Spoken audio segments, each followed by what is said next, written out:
Good evening, and tonight Paldo, syempre Paldo days tayo ngayon dahil Martes and katapusan. Ibig sabihin, pag Martes pumapasok yung incentive sa commission natin, no, as driver. Then katapusan, sahod. So ngayon, inform ko lang kayo na activated na yung ating favorite place na mas kilala sa ibang app na Set Destination. So malaking bagay ito, makakatulong to sa atin kapag tayo pauwi na, kahit paano makakuha pa tayo ng booking, no? At least kikita pa tayo. Then o kaya naman, lowbat ka na, need mo nang mag charge o hanap ng charging station, pwede mong iset yung location para kahit paano yung pagbiyahe mo papunta doon sa charging station, makakuha ka pa ng pasahero. Check nyo lang to, favorite place. Halimbawa, pauwi na kayo, set kayo ng mga destination kung saan nyo gustong pumunta. So normally ginagamit ko SM San Mateo pag pauwi na ako, o kaya naman Green GSM Depot once na malolobat na ako. So yan yung biyahe natin today. Paldo tayo. So sa mga hindi nakakaalam, pag ikaw ay paldo na sa yung wallet, sa yung app, so syempre dito pwede tayong mag-withdraw mga bossing, no? So ang gagawin nyo lang, tap up, click nyo yung tap up, then withdraw. So makikita nyo dyan, your withdraw must be multiple of 10 pesos minimum amount, max 5,000 pesos. So ibig sabihin, bawat withdrawal 5,000. Pero syempre, try natin. Pwede yan kahit ilang beses, no? Kunyari, ang laman ng yung app is 10k. So dalawang 5k pwede mo withdrawin. Withdraw tayo. Yan. So yun, nag-withdraw na akong 5,000. Nabawasan na siya. Withdraw uli 5,000. Confirm. Alabas siya. Dalawa na. So withdrawin lang natin ang withdrawin yan. Paldo tayo ngayon eh. So kasi hindi siya pwedeng 10,000, no? Kailangan lang max 5,000 per withdrawal.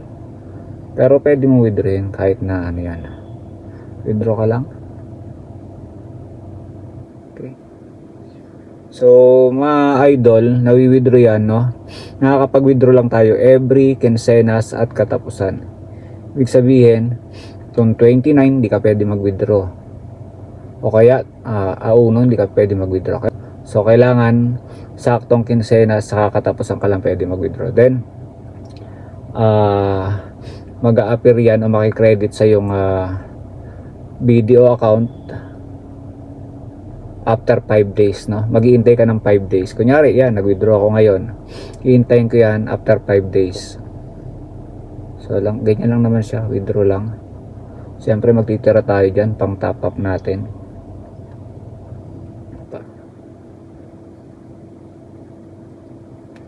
Tira natin yung 3k. Kasi mauwas yan. Ganyan lang. Withdrawin natin ang withdrawin yan. So ganun lang, no? Maximum ng withdrawal per transaction is 5,000. Pero pwede kayong mag-withdraw ng multiple, kagaya ng ginagawa ko ngayon. So ganun lang. So syempre magtira tayo ng pang top up natin na pambiyahe. So ngayon, ito yung biyahe natin ngayon, no? Paldo na yan. 10 trips, okay na yan. Then yun. So yun, hintayin na lang natin yan. After 5 days, magre-reflect na sa bank account natin. Siyempre yan yung video online natin, no? Okay, so yan. Yun yung procedure pa sa pag-withdraw ng mga paldo-paldong wallet sa yung driver's app. Sa mga gusto maging driver ng Green GSM, ano pa hinihintay mo? Yung form nasa comment section, fill upan mo na.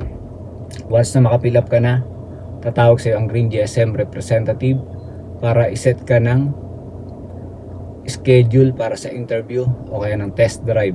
So kailangan mo yan, kailangan may confirmation before ka pupunta ng depot para mag walk in, dahil possible pag wala yung pangalan mo sa list ng gwardiya, hindi ka makapasok, bossing. Kaya ano pa inintay mo? Yung form nasa comment section, fill upan mo na. Okay, see you, bossing.